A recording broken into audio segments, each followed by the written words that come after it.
My son stopped calling. I told myself it was just life getting busy. I smiled when people asked about him. I nodded and said, he's doing fine. But at night, when the house went quiet, I sat at the kitchen table and stared at my phone, waiting for a message that never came. I did not lose my family in one loud argument. I lost them slowly through rushed decisions, through money choices made in fear instead of wisdom. I used to believe that moving fast was strength, fast money, fast success, fast fixes. I thought slowing down meant falling behind. I was wrong. What I did not know then was this simple truth. Moving slowly with money does not just protect your wallet, it protects your family. And I learned that lesson the hard way.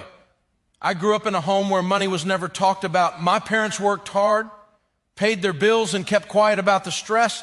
There were no lessons at the dinner table, no talks about debt or savings, just a rule that said, we will handle it.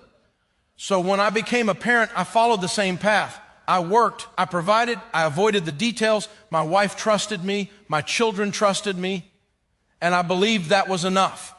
Our son was the first to leave home. He was smart, kind, and full of plans. When he married, we welcomed his wife with open arms, or at least I thought we did. They wanted a good life, a nice home, a strong start, and I wanted to help. I wanted to be the father who said yes.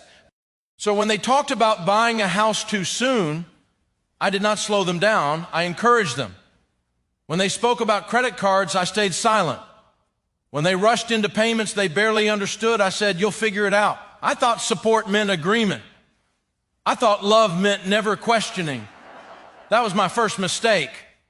At first, everything looked fine from the outside. Photos, smiles, holiday visits. But small changes began to appear. Conversations became shorter. Laughter felt forced. Money came up more often, but only in whispers. One evening, my daughter-in-law sat at the table and stared at her plate. She did not eat much. She barely spoke. I asked, everything okay? She smiled quickly and said, just tired, but tired has a sound to it. And that night, it sounded heavy. Later, my son pulled me aside. He spoke quietly. Dad, things are tight right now. I nodded. I said what I always said, it will work out. But it was not working out. Bills piled up. Stress moved into their home, and slowly it moved into ours. Small comments turned into quiet tension. Advice felt like judgment. Silence felt safer than honesty. And money sat between us like an unspoken wall. The breaking point came on a rainy afternoon. I remember the sound of the rain on the windows, slow, steady, unforgiving. My son stood in the doorway. His shoulders were tense. His voice was calm but distant. Dad, we need space. I did not understand at first. I asked what I had done wrong. He paused. Then he said something I will never forget. You always told us everything would be fine, but it wasn't. And now we're drowning. That word stayed with me, drowning, not angry, not loud, just drowning. They stopped visiting. Messages slowed down. Holidays passed quietly. And for the first time in my life, money had cost me something I could not replace. I spent many nights replaying conversations in my head, not looking for blame, looking for truth. That is when I finally started listening, really listening. I heard voices talking about debt, about patience, about moving slowly. I learned that wisdom with money is quiet. It does not rush. It does not promise quick wins. I realized I had passed down fear instead of guidance, speed instead of stability. So I changed. I learned. I slowed down. I admitted my mistakes. Months later, I wrote my son a letter, not advice, not defense, just truth. I was wrong. I should have taught you to slow down. I'm sorry. It took time. Healing always does.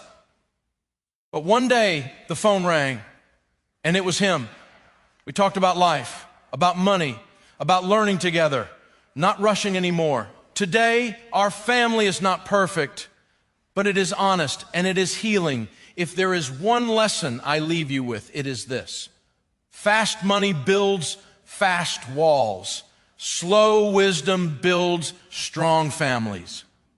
Take your time, move slowly, and protect what matters most.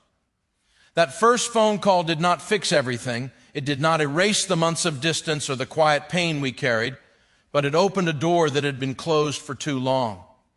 We spoke carefully at first, not about numbers, not about mistakes, just about life, how tired they were, how heavy everything felt, how they felt like they were always running but never arriving anywhere. I listened more than I spoke. That was new for me. In the past, I would jump in with answers, with advice, with quick fixes. This time, I stayed quiet. There is a kind of respect in silence. There is a kind of love in letting someone finish their thoughts without rushing them. Over the next few weeks, our calls became more regular, sometimes short, sometimes long, sometimes just a check-in. One evening, my son said something that stopped me. "Dad, we're finally slowing down." He said it like it was a confession, like slowing down felt risky, like stopping meant failure. I told him something I had never said before. Slowing down is not quitting. It's choosing to breathe. There was a pause on the line, then a quiet exhale. Not long after that, they came to visit. I cleaned the house the way I always did, but my hands shook while I worked. I did not know what version of us would sit at that table again. When they arrived, we hugged, not tightly, not loosely, just carefully. We sat in the kitchen, the same table where so many meals had been shared, the same table where silence once felt unbearable. This time, the silence felt honest. My daughter-in-law spoke first. "We were scared," she said. "We didn't know how to slow down without everything falling apart." I nodded because I finally understood. When you are drowning, speed feels like survival. You kick harder, you move faster, you panic. No one tells you that sometimes the only way to survive is to stop thrashing. I apologized again that night, not loudly, not dramatically, just quietly. I should have taught patience instead of pressure. No one cried. Something softened. From that point on, our relationship changed, not because we fixed everything, but because we stopped pretending. We talked about money openly, slowly, without shame. They shared their plans, small plans, careful plans. No more rushing into things just because others were doing it. No more chasing lifestyles they could not afford. They started saying no to upgrades, to quick wins, to things that looked good but felt wrong. And something else changed too. They laughed more. I had forgotten how connected money and joy can be. When money controls you, joy disappears quietly. When you control money, joy finds its way back in small moments. Dinners felt lighter, conversations felt warmer. And for the first time in a long while, I felt like I was not just a father, I was a learner too. Healing did not happen overnight. There were awkward moments, old habits trying to return. Sometimes I wanted to step in again, to push, to hurry, but I reminded myself, slow is safe, slow is wise. I learned to ask questions instead of giving answers. I learned to wait. One afternoon, my son told me they had paid off a small debt. Nothing dramatic, nothing impressive, but the pride in his voice was real. "We took our time," he said. That mattered more than any big number. Now, when I look back, I see where everything went wrong, not in one bad decision, but in a pattern of rushing. Rushing to look successful, rushing to feel secure, rushing to prove something. What I did not see then was this. Money moves fast when fear is driving. Wisdom walks slowly. If you are listening to this and feeling pressure, I want you to hear me clearly. You are not behind because you are moving slowly. You are protecting your future. Your family does not need fast money. They need steady ground. They need peace at the table. They need honesty more than perfection. I almost lost my family trying to help them move faster. I got them back by learning to slow down. And that lesson stayed with me. Move slowly with money. Speak gently with family. And remember what truly matters. Some things are too important to rush.